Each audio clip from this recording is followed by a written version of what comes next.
Hi, I'm Laura and I'm here at Cats Protection in Hazelmere, and today I'm here with this lovely boy called Monty, and I hope he's going to enjoy today's book.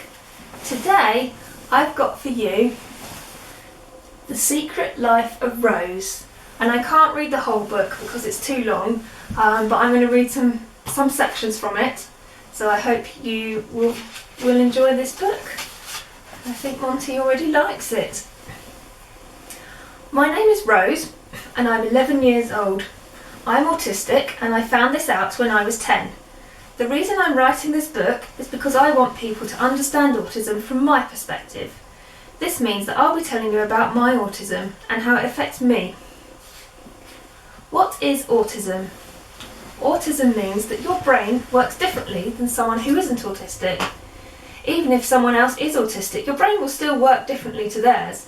For example, they may react differently to certain things compared to you. They may hate tight clothes and you may love them. My brain sees the world in a different way. Sometimes you might feel like you belong on a different planet. I sometimes feel like I belong on a planet where people jump about the whole time. Sometimes an autistic brain can malfunction, meaning the person may have a meltdown, lose their appetite, or feel they can't speak. The reason for this is there is so much going on that your brain can't take it all in at once anymore. You can sometimes cope for a bit, but then your brain gets full and starts to overflow. There is a bright side of autism, such as you might have a really good memory, you could be really good at a certain subject or skill.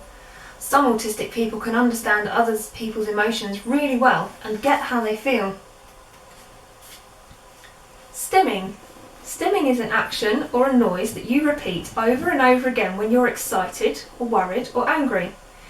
This could be jumping up and down, making lots of random noises, clapping your hands, flapping your arms, chewing things, kicking your legs, biting your nails, biting your lip, fiddling with your hair, repeating phrases from the TV, saying the same word over and over again, rocking backwards and forwards, bouncing, picking, watching the same bit of TV show over and over, opening your mouth into unusual poses, standing on your head, taking in accents or a baby voice, and many, many more. Stimming helps me to let out energy, to focus and concentrate, and to feel more calm and chilled. You shouldn't worry about stimming, you should just do it. Masking. Masking is when you're upset or angry or worried, and you act like you're happy. It can also mean that you act and behave like other children in your surroundings, but I don't tend to do this as much because my friends seem to accept me for who I am, even though I am different from them. When I mask, at the end of the day it makes me feel worn out because you're acting an emotion that you're not actually feeling.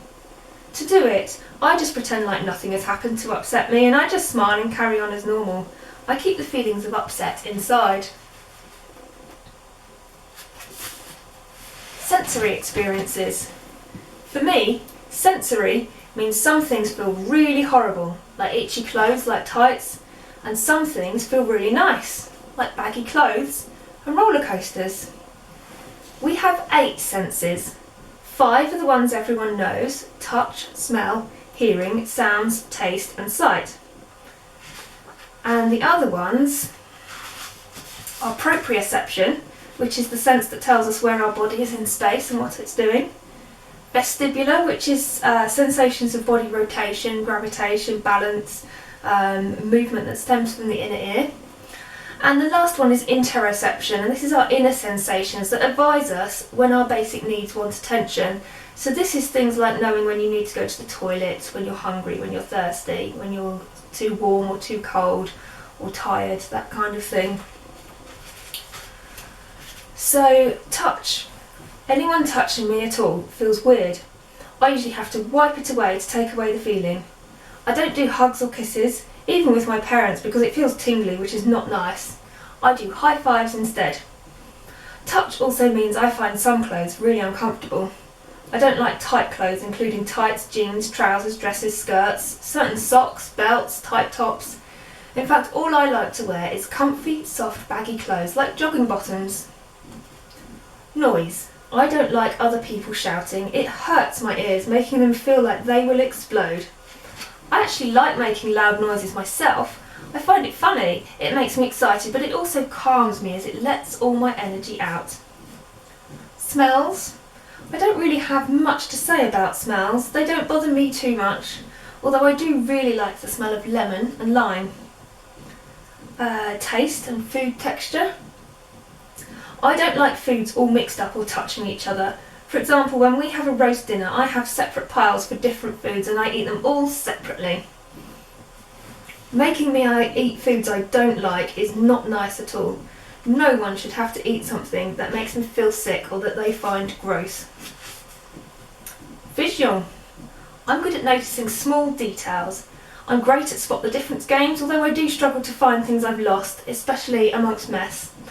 For example, in my bedroom. Movement and play wrestling. As I said in Stimming, I love moving, jumping, bouncing and clapping my hands. I also love play fighting and going to my dad's homemade gym. Play fighting helps me to make a decision when I'm struggling to. This happens a lot. After play fighting, I'm able to decide. Chewing things helps me concentrate on schoolwork. Lifting heavy things in the gym makes me feel more energised and ready for the day. Inner sensations. Sometimes I don't know I need the loo until I'm really desperate. I'm not sure I want to tell people about going to the toilet though. Sometimes I don't feel pain until I see the injury.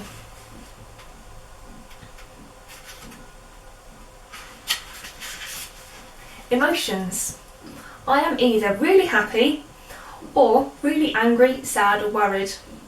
I can tell them apart, but only when they're really strong.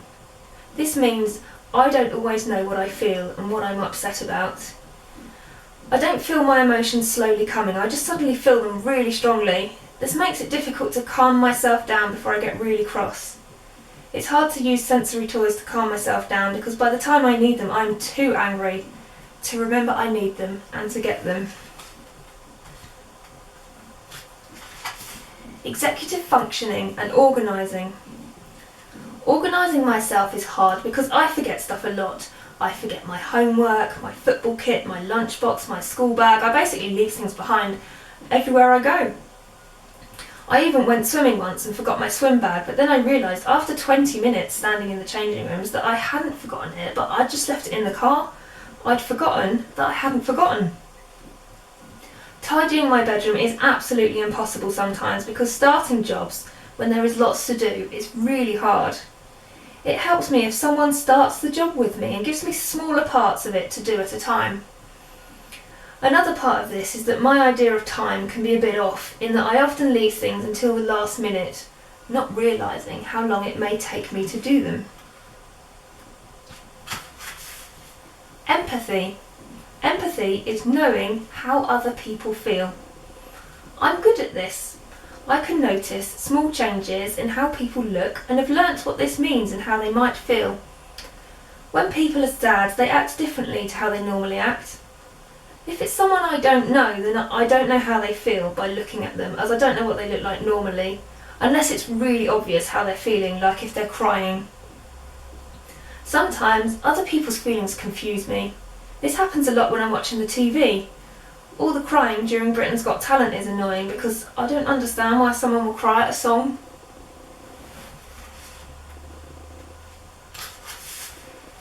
Becoming overwhelmed, meltdowns. A meltdown is when I get overwhelmed and start to feel angry. I start shouting, crying and throwing things sometimes. My head feels like it's been overtaken by angriness. I can't control it, it just happens and seems to come out of nowhere. The things that trigger them are too many people being around me and talking to me, not understanding what someone's trying to say to me, or a bad day at school. If I have been masking, when I get home my emotions can all burst out as a meltdown. It helps me if I'm left alone and people don't talk to me. If people ask me if I'm okay, I get more cross because it's pretty obvious that I'm not okay. People asking me what's wrong can make me feel worse because sometimes I don't even know what's wrong. Saying nothing to me until I start to feel calmer is better. When I'm calmer, someone saying, "How can I help you?" is good. Other things that help me are going to a small space and cuddling my favourite soft toy. The screaming and shouting can help me get it all out. I often feel tired, but also better for letting it all out. becoming overwhelmed shutdowns. This is where you become so overwhelmed that you become like a robot. You hide, you don't talk to anyone, even if they talk to you. You don't want anything, you just want to be alone and for people to leave you alone. I'm usually still, but maybe curled up in a ball. I may sometimes make funny noises if I'm in a safe place. Things that help me in a shutdown are pretty much the same as when I'm in meltdown. I feel tired afterwards. Friends, friendships and socialising. I don't like making new friends. It's difficult. I'm not sure why. I just find it hard to speak to people I don't know. I like to be friends with people who have similar likes to me, and then we have something to talk about. If someone doesn't have the same interests as me, I don't think I'd have anything to say to them. If someone was into girly stuff, they may just want to talk about makeup and doing hair, and I'm not really interested in that, so I wouldn't know what to say. When I have a friend round, I like to have a plan of what we're going to do, because otherwise we might get bored. I don't like being bored, and I'd worry that my friend would be bored and didn't want to be around me. Some people are scarier to speak to than others, like all the teachers at school, except for teachers that I've had taught me and who know me. I often go really quiet and I can't get my words out. This is weird, as I can't actually become unable to talk, and my brain can't think. Autism is awesome. Being autistic means I can do things that others can't. Like I can remember things from a really long time ago in detail. I remember the first day back at school in 2015, and we were walking to school and I felt excited because I'd get to write 2015 in my school book instead of 2014. Another time I remember walking to school and it was quite frosty and cold, and we were talking about whether robins come out in the winter. It's a bit random. I often remember conversations. The great hearing means I'm like a dog. I can hear things that are far away. The best bit about this is I can hear exactly what my mum and dad are saying to each other in the evenings when I'm in bed, even though my bedroom is in the loft. Being autistic means I'm different from everyone else. This is great, as if you're the same as everyone else, it's really boring. Knowing you're autistic is even better, as then you don't have to try and be like everyone else. You can just be your own cool, different self. Before I found out that I'm autistic, I felt weird, in a bad way. I thought I had to be like everyone else, and this didn't feel very nice. Now I know I'm autistic, I don't have to pretend that I'm the same as everyone else. I am happier now. And I think this is a great summary. Keep being awesome. So thank you very much for listening to the story today. I think Monty has enjoyed the story, and I think he's enjoyed having some attention. He did have a few treats as well, which helped. I've got my next book ready, and I look forward to bringing it to you soon. Bye for now.